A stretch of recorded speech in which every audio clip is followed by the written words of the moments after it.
welcome to Simpler Bible, a daily journey to biblical understanding. Okay, I made a mistake in today's episode, and instead of re-recording the whole episode, I'm just giving you this preamble here. I said that Ezra was a contemporary of Haggai and Zechariah. I misspoke. He was not. Ezra is kind of a historian, and so the first 4 to 6 chapters of Ezra is him recapping what happens before he gets there in chapter 7.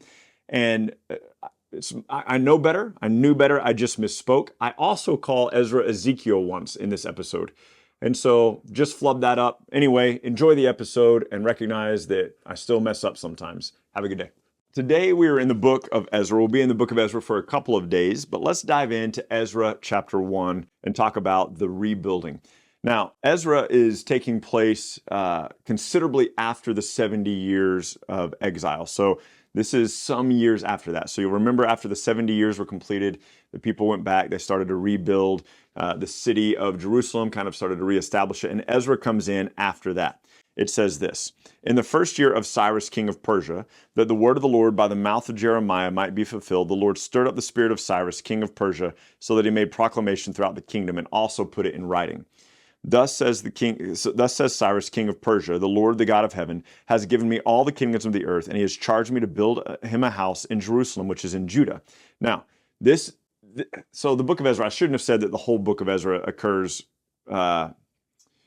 like years after the 70 years. Ezra is a long book, so it's only a few chapters, but it covers a long span of time. And so I'll try to point that out as we're kind of going through this. And I'll have a little bit more information about that in the blog as well. But we've already seen Cyrus the king, and we saw him prophesied about in Isaiah 44 and Isaiah 45, where God said that he was going to raise up Cyrus the king, his servant, and that he was going to restore Jerusalem. Now that's in Isaiah. That was 200 years before this takes place, roughly. And then we've also seen this a little bit at the very end of 2 Chronicles 36, and it corresponds to the exact beginning of Ezra 1. So if you're reading the Bible straight through from how it's put in our scriptures, Genesis to Revelation, you will have just ended with the end of 2 Chronicles 36. You'll have just heard these few verses here, and then we're going to read them again in Ezra. So Cyrus now is building a house for the Lord, and he has been commissioned by God to build this house for the Lord. And then so Cyrus says this, verse 3, "Whoever is among you of the people, may his God be with him, and let him go up to Jerusalem, which is in Judah, to rebuild the house of the Lord, the God of Israel. He is the God who is in Jerusalem. Let each survivor in whatever place he sojourns be assisted by the men of his place with silver and gold and goods and beasts, besides freewill offerings for the house of God that's in Jerusalem." And then rose up the heads of the fathers' houses of Judah and Benjamin, and the priests and the Levites, everyone whose spirit God had stirred to go up to rebuild the house of the Lord that's in Jerusalem. And all who were about them aided them with vessels of silver and gold and goods and beasts, along with costly wares, besides all that was freely offered. Cyrus the king also brought out the vessels of the house of the Lord that Nebuchadnezzar had carried away from Jerusalem and placed in the house of his gods. Cyrus the king of Persia brought these out in charge of Mithridath, the treasurer, who counted them out to Sheshbazzar, the prince of Judah.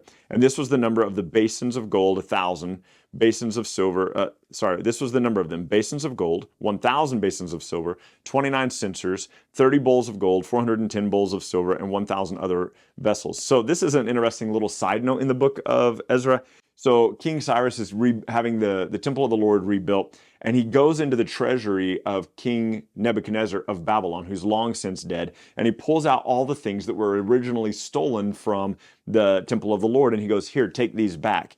And in Ezra 8, so this is Ezra 1 that we're in right now, and in Ezra 8, Ezra is entrusted with these things to bring them back to the temple, and they make this like 3 to 5 month journey. I forget exactly how long, I'll tell you tomorrow. They make this 3 to 5 month journey back to Jerusalem, and when they get back, they count all the stuff to make sure it's still there. In other words, here, the king Cyrus goes, "Here's all this stuff that belongs in the temple of the Lord, take it back with you." They take it back with them, and then when they get back, Ezra counts to just kind of make sure it's all there, that none of it got lost along the way, right? It didn't get stolen along the way. So I'm skipping chapter 2. You can go read Ezra chapter 2 if you want. It's genealogies. It's counting the people. And that's just a lot for me to read through with you. So Ezra chapter 3. When the 7th month came and the children of Israel were in the towns, the people gathered as one man to Jerusalem. Then arose Jeshua, the son of Jozadak, with his fellow priest, and Zerubbabel, the son of Shealtiel, and his kinsmen. And they built the altar of God to Israel to offer burnt offerings on it, as it is written in the law of Moses, the man of God. They set the altar in its place, for fear was on them because of the peoples of the land, and they offered burnt offerings on it to the Lord, burnt offerings morning and evening. And then they kept the feast of booths, as it is written, and offered the daily burnt offerings by number according to the rule each day. And after that, the regular burnt offerings, the offerings at the new moon, and all the appointed feasts of the Lord. So come back up with me. This is the 7th month. When the 7th month comes, they keep the Feast of Booths. There were 3 celebrations in the 7th month, very important ones. The most important one probably being the Day of Atonement. So they get back together, and there's no temple yet, but they build the altar of the Lord, and they are beginning to celebrate these feasts, these 3 feasts that we saw in Exodus, Leviticus, Numbers. They're celebrating, or not in Exodus, Leviticus, Numbers, and Deuteronomy. They're celebrating these feasts that take place in the 7th month of the year. So from the first day of the 7th month, they began to offer burnt offerings, but the foundation of the temple was not yet laid. Now, in the 2nd year, after they're coming to the house of Jerusalem, in the 2nd month, so in the first year, in the 7th, look, it kind of feels like this is 2 years later. It's not 2 years later. In the previous verses that we just read, they're observing all the months, all the feast in the 7th month of year 1.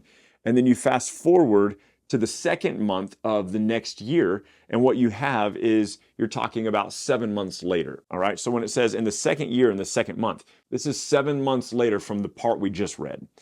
And it says this, in the 2nd month, Zerubbabel, the son of Shealtiel, and Jeshua, also called Joshua in a couple of places, the son of Jozadak, made a beginning together with the rest of their kinsmen, the priests and the Levites, and all who had come from Jerusalem from captivity. They appointed the Levites from 20 years old and upward to supervise the work of the house of the Lord. And so they lay the foundation. Look at verse 10. When the builders had laid the foundation of the temple of the Lord, the priests in their vestments came forward with trumpets, and the Levites, the sons of Asaph, remember Asaph from the Psalms? He wrote some of the Psalms for us, came with cymbals to praise the Lord according to the directions of David the king. And they sang responsively, praising and giving thanks to the Lord. And this is what they sang. For he is good, and his steadfast love endures forever towards Israel. And all the people shouted with a great shout, and they praised the Lord because the foundation of the house of the Lord had been laid. But many of the priests and the Levites, the heads of the father's household, old men who had seen the first house, wept with a loud voice when they saw the foundation of this house being laid, though many shouted aloud for joy, so that the people could not distinguish the sound of joyful shoutings from the sound of people weeping, for the people shouted with a great shout, and the sound was heard far away. So you have these young people who are seeing the foundation of the house of the Lord laid, and they're celebrating and they're rejoicing and they're crying out in praise. And then you have the old people, these old stately people who had been taken into captivity in Babylon and now brought back. And remember, they were taken into Babylon before the temple was destroyed. And so they come back and they're rebuilding it, and they're weeping over, and some people argue like for joy, maybe. In Haggai 2:3, it gives us a little bit more insight into this. And it says, look at this foundation, look at this temple now. Is it anything like the temple that was made before? It's not. And so the implication, at least, is that the people who are weeping that they're having to start all over, and they're weeping that the temple is not as, the foundation isn't even as rich and beautiful as the original one had been. So there are people celebrating, there are people weeping. Jump to chapter 4.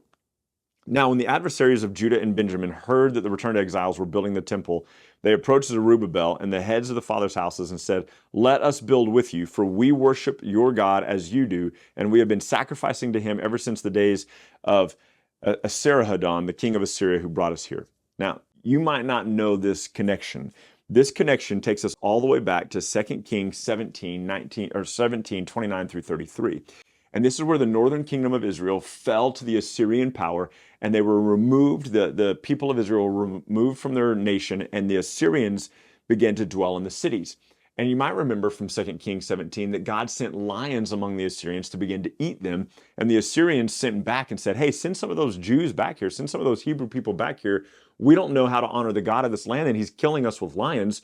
So some of the Hebrews, remember, the northern kingdom of Israel was an idolatrous group of people. They had never served the Lord faithfully. And they come back and they go, "Oh, here's how you're supposed to serve Yahweh." And so what happened is you had the Assyrian people intermarrying with the Jews that they had brought back. And they said, "Let's worship the gods of the Assyrians and also worship the gods of the Jews." Yahweh God, and let's intermingle these gods. And so these are the Samaritans. These are the people that in the New Testament we call the Samaritans. That's why the Jews didn't like them. They had been intermingled with other nations. They had served other gods. And so these people, and I need you to catch this. Look at verse 1. These are adversaries of Judah and Benjamin. And they're like, hey, let us help you build the temple. We've been serving your God since we moved to this land. And that's only half true. Yahweh God was one of many of the gods they were serving. He was just another deity to them. They weren't really serving him faithfully. So Zerubbabel and Jeshua, and the rest of the heads of the fathers' houses said, you have nothing to do with us in building the house of our God, but we alone will build to the Lord, the God of Israel, as King Cyrus, the king of Persia, has commanded. This sentiment right here, you have nothing to do with us, carries over. This is 400 years roughly before the New Testament where we pick up. And this carries over for 400 years to why the modern day Jews in Jesus' day hated the Samaritans. They basically said, you have no part with us. Of course, we know that Jesus redeems everybody. So it says, then the people of the land discouraged the people of Judah and made them afraid to build.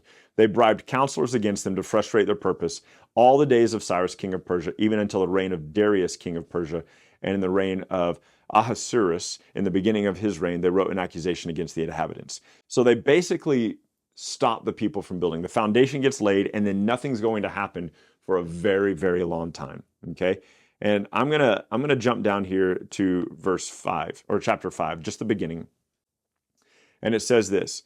Now the prophets. So this is Ezra. This is when the rebuilding begins. So Ezra chapter 4. It's been a while since I've mapped out the timeline, but Ezra chapter 4 covers a long time. It covers a lot of different kings. It covers a few decades. And so when Ezra chapter 5 begins, it's them kind of coming back in and rebuilding this. Ezra 4 is longer than you think it is. It's not only longer than you think it is, but Ezra even speaks to stuff in Ezra 4 that's going to happen later. So Ezra 4 covers not just what's going on in the book of Ezra, but even what surpasses the book of Ezra. It's just kind of this out-of-place summary of all of the events. So Ezra 5, it's been a long time. They're now about to rebuild it's been a while. They're now about to go back to rebuilding. And it says, now the prophets Haggai and Zechariah, two prophets that we have in our Bible, contemporaries of Ezra, the sons of Iddo, prophesied to the Jews who were in Judah and Jerusalem in the name of God of Israel who was over them. Then Zerubbabel, the son of Shealtiel, and Jeshua, the son of Jozadak, arose and began to rebuild the house of God that's in Jerusalem, and the prophets of God were with them, supporting them. At the same time, Tatanai, keep that guy's name in mind, the governor of the province beyond the river, and Shethar-Bozenai and their associates came to them and spoke to them, who gave you the decree to build this house and to finish it with this structure? And they also asked them, what are the names of the men who are building this building with you? But the eye of their God was upon the elders and the Jews, and they didn't stop them until the report should reach Darius, and then an answer be returned by a letter. So the foundation is laid. The people, the opposers, the people in opposition to Judah and Benjamin, stop them from building. They write a letter to the king, and they say, hey, make these people stop building. And the king at that time makes the people stop building. Cyrus is dead. And so now they're waiting to hear back from King Darius as to whether or not these people should be building or not. And so I'll try to tie all these pieces together. It's kind of a hodgepodge mess between these different prophets, but I'll try to tie these together. And instead of continuing with Ezra tomorrow, we're going to jump over to Haggai, the prophet, to look at him for a little bit. So go ahead and read that ahead of time. It's a very short book, and I will see you next time. Thanks for watching. Thank you so much for journeying with us today at Simpler Bible. Together, you and I have looked at another passage of Scripture and come to know the Bible a little bit better and enjoy God more fully. This video, along with all of our videos, can be found at simplerbible.com, where you can enjoy our Through the Bible in a Year course. You can also enjoy a wealth of resources, blog posts that take you a little bit deeper into the text, a Bible study format that you can use with your small groups or your family, and we're creating new content all the time, all with the commitment to help us be people who know and enjoy God more fully. Thank you so much for being part of it, and we can't wait to see you next time.